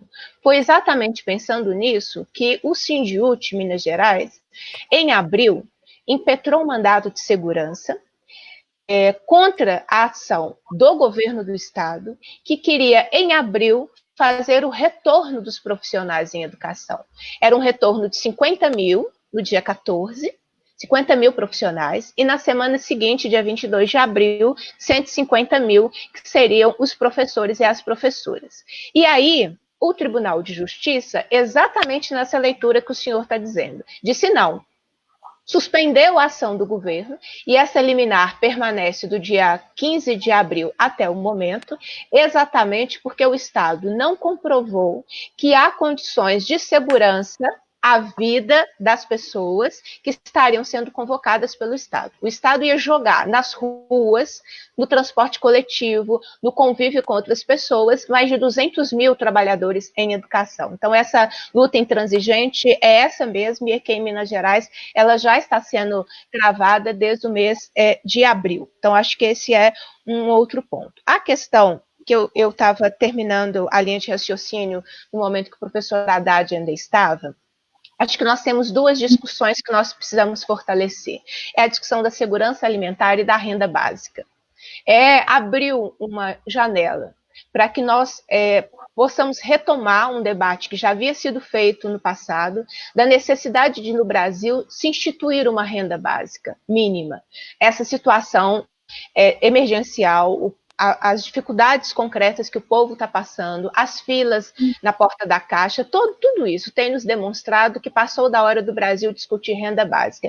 E a segurança alimentar, que não necessariamente, e na minha opinião não deve ser, fornecida pelo local que é a escola pública, porque isso gera aglomeração e não é possível a gente ter nenhuma forma de aglomeração. Por isso que no debate da educação, eu discuto tanto o isolamento social, porque eu percebo, presidente, que esse é um processo que ainda está em disputa. As famílias, elas tendem naturalmente uma ansiedade pela volta à normalidade. Mas não tem volta à normalidade, porque o que nós estamos enfrentando, nós não voltaremos à normalidade. Eu acho que, por exemplo, ainda respondendo à questão anterior que o senhor trouxe, as TV aberta, podiam cumprir um papel importante nesse momento. Um papel importante que não substituísse o papel da professora, que não substituísse o processo de aprendizagem, mas que tivesse conteúdos educativos. Aqui em Minas Gerais, por exemplo, não tem uma campanha, presidente, uma campanha pedagógica do poder público sobre Covid, sobre prevenção. O Estado consegue? Como é possível explicar isso? O Estado, desde que tudo isso começou, não investiu numa campanha didática, pedagógica, que explicasse às pessoas. Quem tem cumprido isso é a gente, é o movimento popular, é o movimento social, é parte da imprensa, mas isso deveria ser um assunto do governo. O governo poderia utilizar a Covid para trabalhar ciências, para trabalhar português, para trabalhar uma série de conteúdos, de modo que as pessoas que ligassem a sua TV pudessem ter acesso àquele conteúdo sem a relação de aprendizagem. Porque a relação de aprendizagem é com a professora, é presencial, depende de diagnóstico, depende de acompanhamento, é por isso que ninguém conseguiu substituir ainda a professora presencialmente, é porque, de fato, nós somos essenciais, embora sejamos muito atacados. Então, eu acho que essas são alternativas que nós possamos ter. A garantia da qualidade, isso também está em disputa, porque enquanto nós estamos conversando, o debate que muitos estados fazem da educação remota, da educação à distância, é a porta de entrada para empresas fornecerem produtos. Não é para melhorar mais acesso e ter mais direitos, é para empresas a gerenciarem plataformas, é para empresas gerenciarem a formulação de materiais, porque hoje isso existe. Conglomerados de empresas privadas da educação que fornecem e recebem por isso, fornecem material didático a várias redes estaduais e a várias redes municipais. Então, eu acho que esses cuidados, eles nos ajudam, e a gente precisa construir respostas. O problema é que nós estamos diante de governos que não querem construir nada. Nós estamos diante de governos que destroem. O governo Bolsonaro, se o senhor me perdoe discordar, mas ele é culpado. Cada morte, cada vala aberta, o Bolsonaro é culpado. Porque quando ele promove ou diz que vai promover um churrasco, tem quem acredite nele. tem quem acredite nele. A quem está acreditando nele não é por má fé, não é por ignorância, é porque é um presidente que está falando. Mesmo que seja isso aí, que é o presidente da República, ele é culpado. Ele é culpado por cada pessoa, cada família que hoje não consegue fazer o seu luto porque se quer fazer o velório de quem morre por Covid-19, não é possível. Assim como os governos do Estado, que se tornam também corresponsáveis pelas valas abertas quando não cuidam da população. E é o que nós estamos enfrentando, por exemplo, aqui em Minas Gerais. Não sei se eu te respondi, mas é a minha opinião. Tá bem, Bia. Eu estou achando que está chegando a hora. Deixa eu dizer duas coisas para vocês, Bia. Primeiro, quando eu digo que o Bolsonaro não é culpado, é porque ele não inventou o coronavírus. Ah, sim. Ele não teve coragem de enfrentar no tempo certo. Verdade. Não enfrentou a saúde, não enfrentou nada do emprego, não enfrentou naquele aspecto de preparar, sabe, a sociedade brasileira para enfrentar essa guerra. O presidente que se preparou e enfrentou correto, como o Alberto Fernandes na Argentina, você percebe que está dando certo até agora. Uhum. Não tá bem. É uma vergonha que o Brasil, sozinho, tem mais casos do que toda a América do Sul. Você que hoje o Paraguai proibiu o brasileiro de entrar no Paraguai. Era impensável o Brasil chegar ao nível que chegou de desrespeito, de falta de seriedade. Então, é nesse aspecto que eu acho que nós precisamos bater muito no Bolsonaro. O Bolsonaro e o governo dele fogem de discutir o coronavírus. Fogem. Sabe? Você veja o negócio, ele todo final de semana ele inventa um show de pirotecnia, sabe? E o que é grave é que todo mundo vai correndo atrás, a imprensa vai correndo atrás. Aí, quando chega na segunda-feira, ele diz que não foi aquilo, na terça inventa outra pirotecnia e nada de liberar a quantidade de dinheiro que já foi aprovado, que a sociedade tem que saber que ele só queria liberar R$200. Foi o PT, os partidos de oposições, que garantiram que fosse votado 500, aí ele aprovou 600.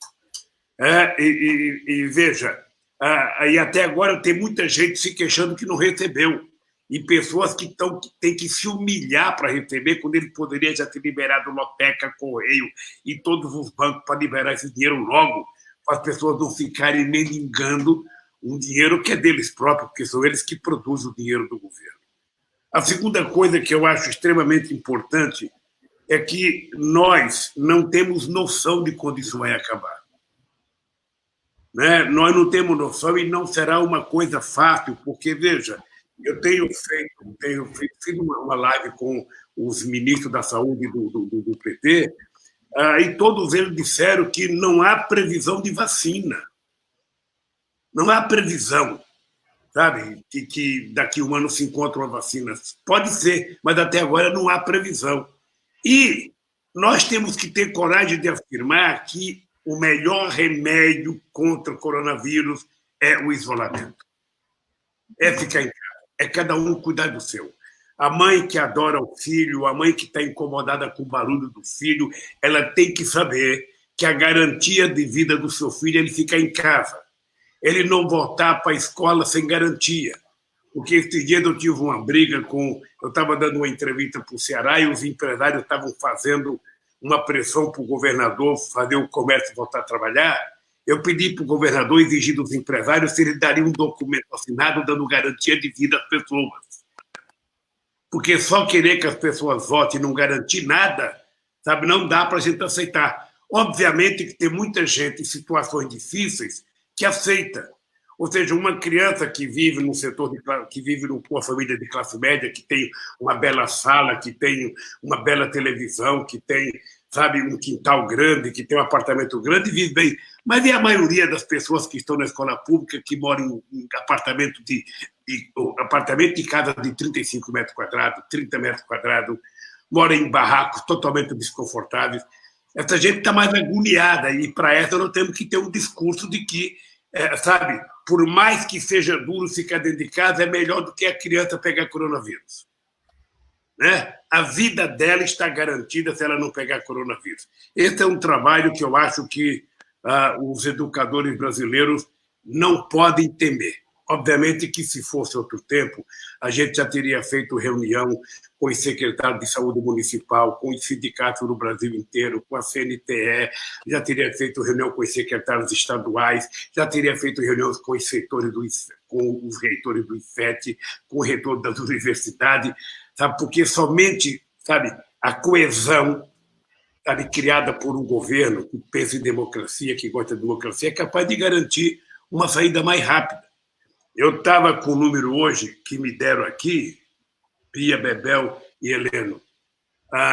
Os Estados Unidos, na guerra do Vietnã, você sabe quantos soldados americanos morreram na guerra do Vietnã em quase 20 anos de guerra? 58 mil soldados, em quase 20 anos. Na coronavírus, em 2 meses, já morreram 79 mil. Numa demonstração de que o inimigo chamado coronavírus é muito mais perigoso que qualquer outro inimigo que já enfrentou, porque é um inimigo invisível, que não tem bala de prata, não tem arma para matar ele, a não ser o cuidado. Então, eu queria agradecer vocês, dizer para vocês, Heleno, Bebel e Bia, que vocês têm uma tarefa extraordinária, o pessoal da educação nesse país, porque se vocês não cuidarem muito, o que está acontecendo com o pessoal da saúde hoje vai acontecer com vocês dentro da sala de aula. Daqui a pouco estarão chamando os professores de coveiros porque está morrendo criança. Uma coisa é a fotografia de um caixão com uma pessoa de 74 anos como eu, sabe, ser enterrado. Outra coisa é a fotografia de criancinha de 7, 8 anos morrendo. Então, a responsabilidade é muito grande. E nós só poderemos dizer que as crianças podem voltar à aula com total garantia e responsabilidade do Estado. Enquanto isso, tem que levar comida para as crianças, tem que distribuir a merenda escolar para as crianças e tem que encontrar um jeito. Bia, nos 580 dias que eu fiquei na Polícia Federal, lá não tinha internet, era só TV aberta, eu tive noção de como o povo brasileiro é desrespeitado com a programação da TV aberta. Eu tive noção. Ora, se esta TV é uma concessão do Estado e nós estamos em guerra, cada Estado exigiu um tempo para que essas televisões possam transmitir programas educativos, coisa de interesse da sociedade brasileira e da educação das nossas crianças. É plenamente possível. É plenamente possível.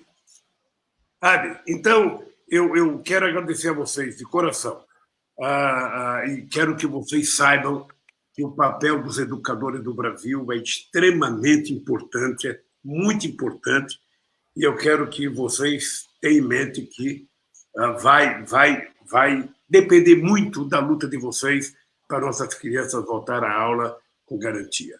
Eu estou fora de atividade desde o dia 28 de fevereiro. Eu fui à França, fui à Alemanha, fui à Suíça, e quando eu voltei, eu me tranquei dentro de casa, sabe? Eu estou até agora. Eu voltei dia 12 de março, estou até agora sem sair de casa. Já nasceu uma netinha minha, eu não fui visitar ainda. Faz todo esse tempo que eu não vejo meus filhos, que eu não vejo meus netos, e vou ficar por garantia, que eu quero dar para eles e quero que eles também me dêem garantia. Ou seja, e a sociedade precisa compreender isso. Essa maluquice do Bolsonaro ficar dizendo que as pessoas têm que trabalhar, sabe? Sem dizer para as pessoas, vocês vão voltar a trabalhar que nós vamos dar garantia. Um cidadão que não tem um gesto de solidariedade com mais de 11 mil mortos já, com as famílias das pessoas que estão internadas, é uma pessoa sem alma, sem coração, e liberou os demônios, que você sabe que todo ser humano tem demônio dentro de si. E o Bolsonaro soltou os demônios para fazer passeata todo dia. Hoje estavam fazendo sinais de nazista, sabe? Dando aquele grito de guerra que se dava com a mão estendida em defesa do Bolsonaro. Ou seja, nós estamos numa luta muito séria para defender a educação, para defender a democracia, para defender, sabe, as crianças, para defender o povo trabalhador desse país. Não é uma briga fácil. E eu quero que você saiba que a educação é parte preponderante no Brasil que a gente vai construir. Eu, depois de ler muito na cadeia sobre a questão da escravidão, que eu queria me interessar um pouco nisso, eu descobri, Bia, como a educação foi tripudiada pela elite brasileira. É uma vergonha. É uma vergonha que a primeira universidade brasileira só tenha nascido em 1920. E não porque havia uma necessidade de universidade, porque era preciso dar um título de doutor honoris causa ao rei da Bélgica que vinha ao Brasil. Sabe? Os portugueses trabalharam a vida inteira para que o Brasil não educasse. Esse país era proibido ler livro. Era proibido receber informação da Revolução Francesa, da independência americana, ou seja, nós éramos uma sociedade castrada. Para cada 10 brasileiros, 9 eram analfabetos. Sabe? E nós ainda estamos vivendo a herança maldita de 350 anos de escravidão. Então, sabe, o Brasil depende muito de vocês, dos educadores brasileiros, portanto, eu quero, sabe, em nome de vocês três, agradecer aos educadores brasileiros que têm muita paciência, muita maturidade, não se deixem vencer pelo discurso do medo. Não se deixem vencer. Se a gente baixar a cabeça, vai ser muito difícil de levantar. E também, em nome de vocês, eu queria, mais uma vez, prestar solidariedade aos parentes, sabe, dos que morreram e a todos aqueles que já estão contaminados. Cuide-se, porque a nossa saúde depende muito de nós. Obrigada, presidente. Posso fazer uma despedida? Pode. Pode. Eu queria agradecer a gentileza do seu convite. Queria agradecer a gentileza de ter partilhado esse momento com o professor Haddad, Heleno, Bebel. Mas eu queria terminar fazendo um cumprimento especial, 2, na verdade, 3. O primeiro é a todos os técnicos de enfermagem que estão na linha de frente desse enfrentamento do Covid-19 e que já tem muitas mortes. O último dado que eu vi eram mais de 80.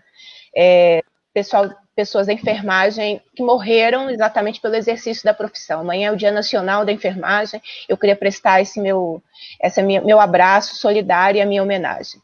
Segundo, eu queria fazer um cumprimento especial aos trabalhadores em educação de Minas Gerais que nos acompanharam. Eles estão passando, nós, porque eu faço parte dessa categoria, por um momento muito difícil. Recentemente, uma entrevista do governador tripudiou com a categoria de uma forma desrespeitosa. Então, queria deixar aqui a minha solidariedade a toda a categoria. Uma categoria que não sabe o dia que vai receber salário, presidente, porque aqui pega o dinheiro do Fundeb para pagar outras coisas, desvia recurso da educação, não sabe que dia que vai receber salário, e também mais de 50 mil professoras, diretoras de escola, estão sem receber o 13º de 2019. Eu tinha obrigação de dizer isso, porque a gente só é o que é quando a gente lembra do lugar que a gente está ou do lugar de onde a gente veio. E lutar por representatividade, por valorização, e a gente nunca esquecer pela vida concreta que essas pessoas passam. Então, meu total respeito aos meus colegas de profissão, concordo plenamente com o senhor. É a pedagogia da esperança que vai nos dar condições de superar esse momento. E a pedagogia da esperança começa por nós, educadoras e educadores de todo o país. Mas meu abraço especial aos trabalhadores em educação de Minas Gerais. E eu queria terminar deixando o meu afeto e a minha solidariedade às famílias mineiras, que já são mais de 100, que enterraram familiares, mais de 100 confirmados. Em Minas Gerais tem uma subnotificação que é assustadora. Não tem teste, você não sabe quantas pessoas estão contaminadas, e uma série de mortes que não foram colocadas como Covid-19, mas como pneumonia, como complicações respiratórias. Mas eu quero dedicar, então, essa minha última fala, um abraço às famílias, minha solidariedade. Vidas importam, não são números, são pessoas, tinham histórias, suas famílias têm histórias, e é exatamente para lutar contra essa invisibilidade que tentam impor às famílias do coronavírus também que a gente continua fazendo a nossa luta. Então, um forte abraço, com muito afeto, mas também com muito compromisso de continuar a luta no parlamento e em todos os lugares. Então, contem conosco aqui em Minas Gerais, presidente, para fazer essa luta necessária e essa luta da esperança contra a barbárie, que é o que nós estamos enfrentando nesse momento. Um beijo. Obrigado por você, Bia. Heleno, sua despedida. Muito bem, presidente. Primeiro, de fato, estamos vivendo uma guerra, né? Os números que o senhor coloca aí mostram o papel do Estado, porque eu acho que esse vírus ataca toda a classe social, não escolhe ninguém para isso. Então, o papel do Estado é fundamental nesse trabalho, nessa ação. Primeiro, para dar essa visibilidade, né, que o seu governo deu para muita gente nesse país, e diálogos permanentes nesse processo. Por isso, aqui em Pernambuco, nós temos, né, o bloco Que Saudade do Meu Ex nesse processo. Então, nesse sentido, também quero deixar aqui meus sentimentos a todas as mortes colocadas no país, presidente, e convocar para a gente continuar fazendo esse debate, né? Eu agradeço aí a oportunidade, o convite, a gente fazer esse diálogo, essa conversa. Receba um forte abraço de toda a direção da CNTE, e amanhã a CNTE vai fazer sua live também. A primeira live da CNTE vai ser amanhã, vamos continuar discutindo esse assunto, a aprovação do novo Fundeb, o cenário político em nosso país. Vamos estar com a presidente do PT, a Gleice Hoffmann, presidente do PCdoB, Luciana Santos, e o presidente do PSOL também, companheiro dos... presidente do PSOL, fugiu o nome agora, mas vai estar presente conosco também nesse momento lá de debate e de discussão. E receba também um abraço de todas as entidades, das 35 entidades do Fórum Nacional Popular de Educação, que na sexta-feira está fazendo uma live sobre a aprovação do novo Fundeb. Então, um tema permanente, todos os dias, para poder fazer isto que o senhor coloca para a gente. Encorajar a nossa base, encorajar a nossa comunidade escolar, para que possamos esperançar a vida e esperançar a escola. Viva Paulo Freire, viva a nossa luta, um forte abraço a todos vocês. Obrigado, Heleno. Bebel. Bem, eu começo já agradecendo as presenças comigo nesse convite feito pelo presidente Lula. Primeiro, é claro, agradecendo o senhor, presidente Lula, por essa oportunidade, agradecendo o Heleno, a Bia, também o ministro Fernando Haddad, agradecendo todos que nos acompanharam, tenho certeza, os professores do Estado de São Paulo entraram, né, nessa live para dizer, olha, a gente quer ver o presidente Lula, Bebel, a gente vê você sempre. Eu falei, tá bom, que seja por ele, não tem problema. Olha, dizer o seguinte, eu tenho uma forma de ser, e talvez é por isso que a gente está sempre na utopia. A utopia é uma necessidade, né, para que a gente consiga ainda apostar na vida, apostar que é possível mudar as coisas. E a minha grande utopia é que após esse coronavírus, não é nada bíblico, é uma coisa que eu começo a ver até a forma como os liberais, os capitalistas estão se comportando, né? Colocando, inclusive, a gente ouve dizer, olha, tem que mandar para o SUS, tem que ir para o SUS. Poxa vida, mas quem foi que tirou dinheiro da saúde, da educação, né? Não foi a emenda constitucional 95, não foi aí depois o golpe dado na presidenta Dilma? Então, com certeza, eu acho que muita coisa se desvelou nessa pandemia, né? Que o neoliberalismo não é o melhor caminho, mas que nós também não podemos cair na ilusão de que não haverá um outro projeto de disputa deste mesmo campo, né? E que nós temos que nos apropriarmos de um projeto de Estado includente, em que coloque, né, toda a sociedade, aí, os mais necessitados, né, nessa linha de inclusão. Então, a luta assim, persistente em defesa da garantia do direito à educação com qualidade social, né, referencialmente, e dizer que as palavras são bonitas, mas nós temos mesmo que amassar barro, porque vai sobrar muito trabalho para nós, e eu estou preparada para isso, e todos estamos aqui. Um forte abraço, muito obrigada para todos e todas. E para o senhor, especialmente, presidente Lula. Um grande abraço, Bebel. Obrigado, Bia, obrigado, Heleno. E até a próxima live. Se vocês puderem, façam live nos estados de vocês, com os educadores, com a cidade, com a região. É muito importante manter as pessoas animadas o dia inteiro, Porque eu vou contar uma coisa para vocês. Ficar dentro de casa, às vezes, dá um desânimo, dá uma vontade de ir para a rua, sabe? E eu acho que é importante, quando vocês puderem, circularem todo dia, se for possível, sabe? Façam por região, Vem façam... aqui para a obra, doutor, tá? E você saia desse buraco e venha para sua casa em São Paulo para ver se a internet funciona melhor. Obrigado. Pode deixar, presidente. Abraço. Tchau, tchau. Tchau. E na próxima eu vou trazer o